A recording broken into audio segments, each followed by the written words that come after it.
All right, Curvies. Thanks for coming through. I was looking for new intro music for my intro. I decided I need something moving for my intro. Look what I made. So I made this. This is my crown, chakra crown. And yep, I'm into that. So this is some rainbow fluorite, and this is some raw amethyst. And if you look at the qualities of those, we can do that together real quick. Oh, yeah. Thanks for coming to Larger Curves this morning.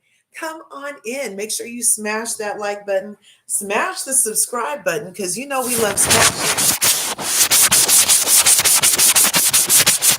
My little camera cover leaves residue because you know we love smashing. And make sure you ring that bell so you can get notified when we upload videos here on Larger Curves, and so you can become part of the beautiful curvy community that we're growing over here in the YouTube streets. Okay. And I need to expand it beyond YouTube because we're going all through all the cybers. Okay. We're going to be through all the cybers over here on Larger Curves. We're going to be global curves. Okay. I mean, we are international already. We have many international curvies. Thank you for being here. Shout out to the internationals. Thank you for being here. Mademoiselle is in the house. And Zeline is in the house. I love you both. You know what I appreciate about Zeline? Like, she's like, look, we don't have to agree on this stuff, but I'll listen.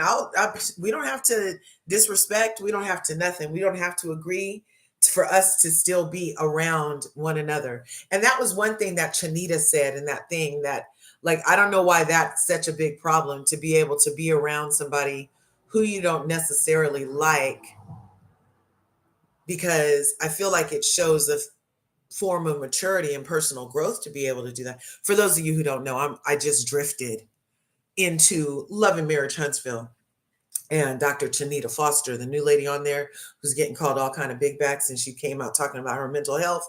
Yeah, her. She said she's not built for this. Nope, she's not built for this. She said the people been mean to her. Yep, they've been really mean to her.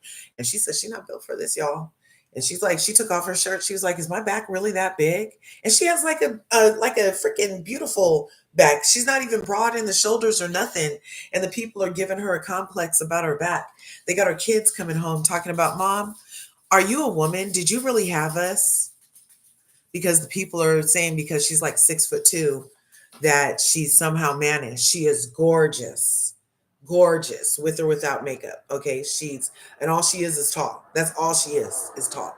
She's not like big, like in the sense of, you know, fat or anything. I don't think so. I don't think so. Not for 6'2". She was only 230 pounds at 6'2". That's not crazy, you know? Anyway, so they got her kids, her biological children who she birthed, who have pictures throughout the whole house of their mother with them from the time she birthed them through now, coming home talking about, "Mom, are you a real woman?" Because people are going to her children talking about, "Oh, I don't know why I always frown when I take my glasses off." Talking about, "Are you a real woman, Mom?" Okay. So I'm not appreciating the masculinity. Like, don't masculinize a woman just because you don't like her or because she's tall. I mean, we all used to be tall. If you think about it, there was a tribe of pygmies, and everybody else was tall. No, I'm just kidding. I'm just kidding. I don't really know. But yeah. So I don't think that tall necessarily makes you big. I know what big is. Okay. So we working on it. So yeah, she's not like big like that. You know what I'm saying? So anyway, back to what we're here today for. We are here today for the Green Party Gangsters and the Breakfast Club Bullies. And you see I put in front of their mics green, and I put in front of her mic DNC, because she had a lot to say, and DNC. And I'm like, "Girl, are they paying you? Like, you got a lot of emotion for your future president, lady. You got a lot of emotion towards your future president." Yep, sure do. Yep, sure got a lot of emotion towards your future president. Yep. Okay, let's go here. Let me see this. I have everything queued up today. Don't worry about it. Thanks for coming into Larger Curves. Make sure you're smashing buttons on your way in, okay? So you can get notified when I upload videos. Ring my bell. Okay, Krista Marie is in my house. What you say, girl? What you say? I love Krista Marie. I love her. Thank you for being here. So we're gonna be talking about it. Let me see. I was just gonna share this video actually. I'm crazy. I'm gonna share it with Jill Stein and Butch Ware. Let me do that real quick. I'm gonna copy the link. And I'm gonna share it to him. I don't know him like that, but yeah, I don't know him like that. But I am with it. Okay. So I'm going to say Dr. Jill Stein.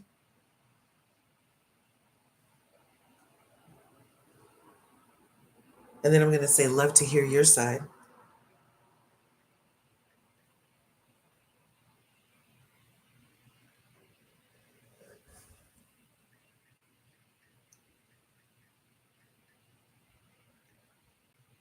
And then I'm going to send it to Butch Ware real quick. Now, you know, I love the story of how Butch Ware came to be the vice presidential pick. He interviewed Jill Stein, and he was not easy on her. And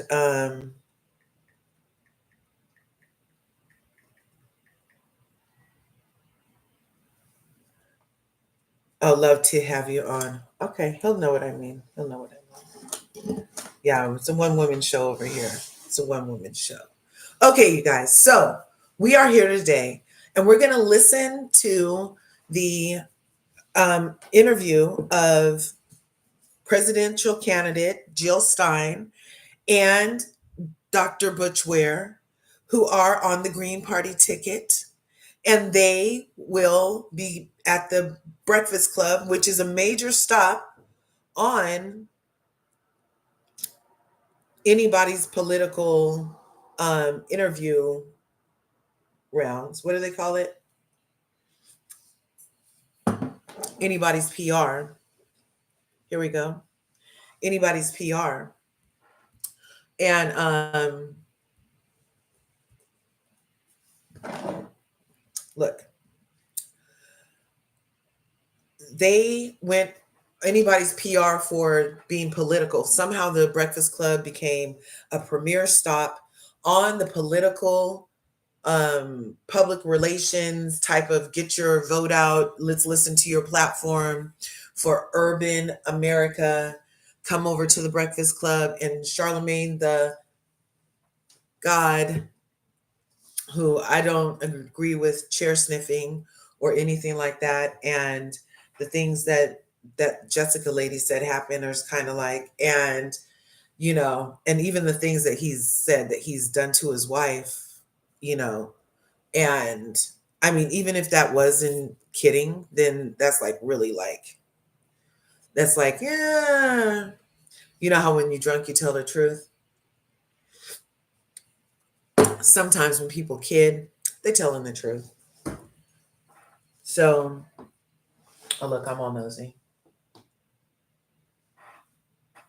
Okay, so they went over to the Breakfast Club, finally getting some airtime because there's been a pretty much of a blackout on any other options that you actually have for the presidential candidates. Did you notice that everybody keeps saying this misnomer that there's only two? There's only the Republicans and there's only the Democrats.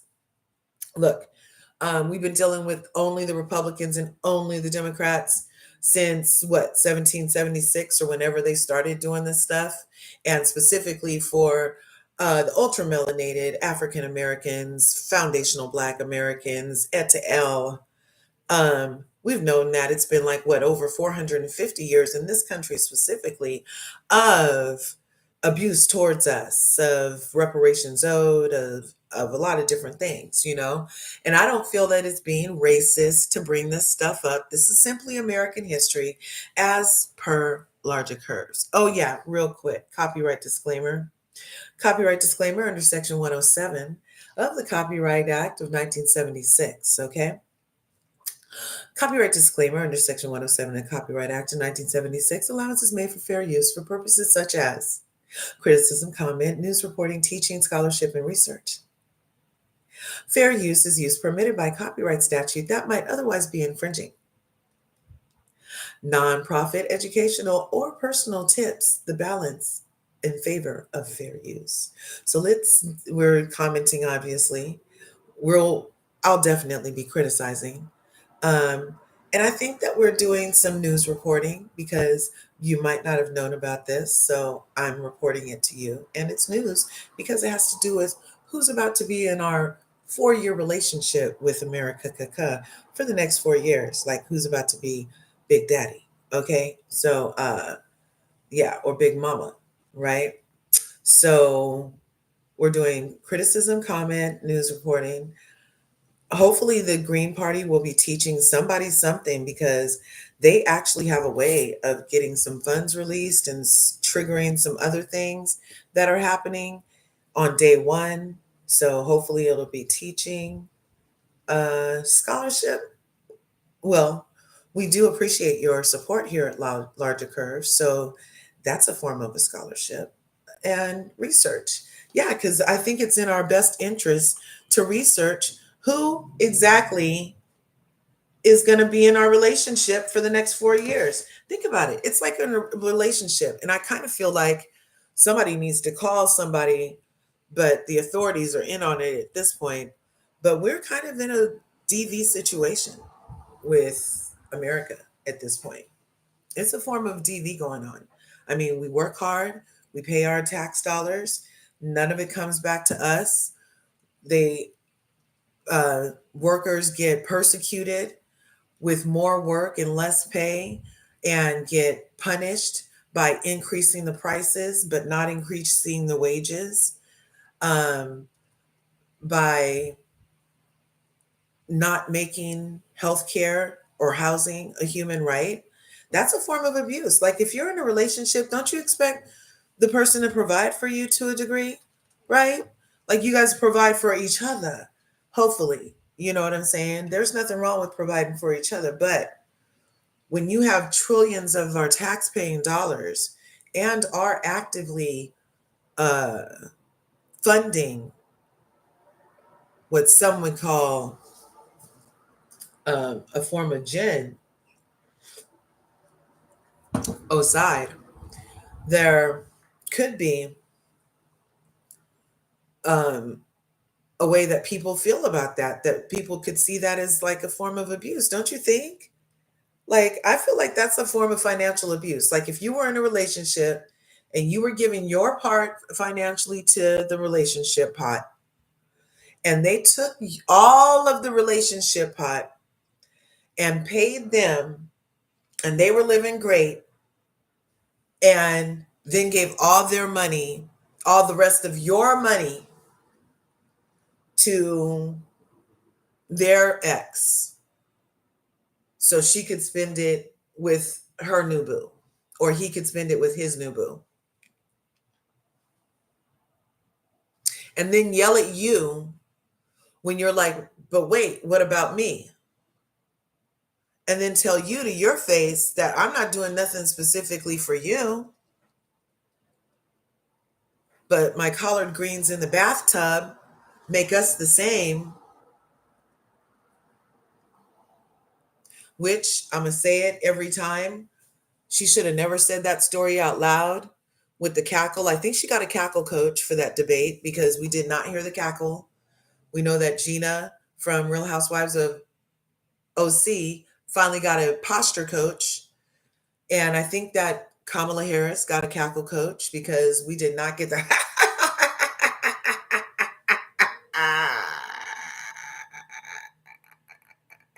for like a whole hour and a half. So that's really interesting that she can control it when she wants to. That's very telling. So that means she doesn't have to nervous laugh all the time. It's not a nervous laugh. It's something that she does or doesn't do when she needs or doesn't need to. And look, cackling is not a platform. That's not going to make the gas price lower. That's not going to get people from under the freeway.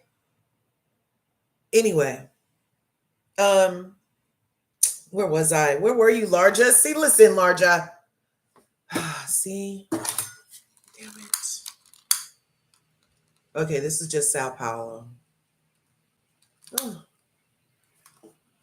Yeah. Okay. So they went on the Breakfast Club, which is a major stop. They've been being blacked out of everywhere. Or when they get there, they get treated like trash. So in the title, I put that they got dissed by the Breakfast Club. The Green Party got dissed by the Breakfast Club and Angela DNC Rye. I was like, Angela who? I had to Google her. I didn't know. I wasn't familiar. But I was immediately like, oh, she Kamala's friend, right? And she must be Kamala's friend because that was like way personal. And they kind of favor look like each other. Like I could see them actually being really good friends. You know how you start looking like the people you hang out with a lot? Yeah, sometimes. So she was obviously there for a reason. And I don't think she's like a usual suspect over there on the Breakfast Club. Correct me if I'm wrong. Like I already mentioned, I don't participate in the Breakfast Club because I choose not to endorse or subscribe to particularly Charlemagne the God. Um, and that because of Charlemagne the God's past and everything, I'm just like, and he be laughing about it. That's the thing that really irks me about his. I'm like, and he has that platform and he's used it to laugh about what he's done to that poor girl. And he said he did it, and he said he already did his time for it. And then he said that's how he got his wife too. And I'm just like, eh. So, like I said, I don't really subscribe to that. Um, and so I don't participate often. So you guys can tell me if Angela Rye is a usual suspect over on the Breakfast Club. And if she is, correct my wrongness. Because in the clips that I've seen, I've only seen that Jess lady or the Angela Yee lady. I didn't know they had like multiple female cohorts that they engage with on that show. So, but when I first saw her, I'm like, oh, this is like an intention. This lady is coming with her very specific looking skin on her laptop cover with an intention, and she's rete. She wasn't ready. She was rete. Okay? Rete. She was rete. Okay? She had it together. Okay? She was all about, okay? She was like, okay, she just knew it. She just knew it. Angela knew it. She was like, oh, here we go. I've been waiting for my chance. Ooh, and my friend, Kamala got me. And she wants me to talk about this stuff. And my ear is going to be turned off to the possibilities. And what we're going to notice in this interview, what I noticed specifically, is how the people at the Breakfast Club, while they look like me, were not like me in as much as they have zero problem with accepting nothing for Black people specifically, while relinquishing what they even acknowledge as power for nothing. Because when you really look at what Kamala Harris finally put up as platform, she calls them issues on her website. The issues that she put up are, she's talking about the problems. It's more, to me, it's more fear baiting. It's more fear based. Like to me, a platform is thoughtful vision. You know, to me, what Kamala Harris even addresses as issues, she's telling you the problem and giving you a smear glimpse of a concept of what it would take to get there.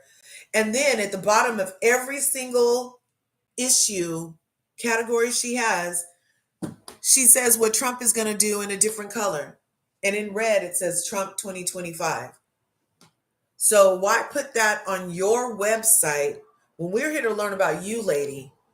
Why are you using all of this camera time and PR time to tell us about a housewife you don't even like? She needs to take some notes from Nene Leakes. And you saw I put it in the comments. You never win when you play dirty. You never win when you play dirty, DNC. Suing to keep the opponents off the ballot so the American people think that there is only two choices. Really, DNC? Actively installing people in their campaign to undermine them. Really, DNC? You did it to Robert F. Kennedy Jr. You did it to Marianne Williamson. You're doing it to Cornel West. And you're doing it to freaking Jill Stein. You never win when you play dirty. And the other note you need to take from Nene Leakes, okay? Yes, I should have wrote it down because I forgot already. Anyway, Nene Leakes has some good points for them. When she used to get in interviews and she was there to talk about her, how to book Nene at booknene@gmail.com, and how to talk about her new projects and whatever else she feels like talking about her. They would ask her about somebody else, and she'd be like, who? Mariah Carey. They asked Mariah Carey about Ariana Grande. She's like, who? Isn't that how it goes? Why is Kamala Harris using all of her time talking about the housewife who don't have nothing going on, allegedly? Except for you must have less going on to be talking about the person you say has nothing going on. In housewife culture, that's how it goes. And usually over here, we do a little housewifing, a lot of housewifing. The trailer just dropped for Potomac. I might indulge. I don't know. They might be on hiatus to me because of what they did to Candy Girl. So back to the show. You never win when you play dirty, DNC, and actively suing to keep people off the ballot so that my flesh and blood, flesh of my flesh, blood of my mind, two of a kind, yet one won't reside. The enemy is mine. Anyway, I just flashed to Blade too. Anyway, I told you guys I have Toon Rats. We named it. It's true. We made it up over here on Larger Curves. Toon Rats. Instead of swear words randomly and random ticks, I bust out in song. I do. And I have a cackle too, but I'm not running for shit. Okay? And giving it to you instead of a platform. Okay? So she calls them issues, and they are issues. And then she follows up the issue that we got with not a solution so much as, but this is what Donald Trump is going to do if he gets in. And we are not pro 45 over here. We are in no way pro 45. But I'm pro the ideals of what I've been taught since I was wee-high to a cricket, in the ideal of democracy, which I just found out we're in some fucking thing called a constitutional republic, and democracy isn't really part of the package. It's more of the marketing. Did y'all know that? Because when I was bitching and moaning about how did Kamala Harris even come to be the nominee when she wasn't on anything on the primary, people are like, oh, we're past that now, Larja. I know, but hey, you can't start on October 7th. Okay?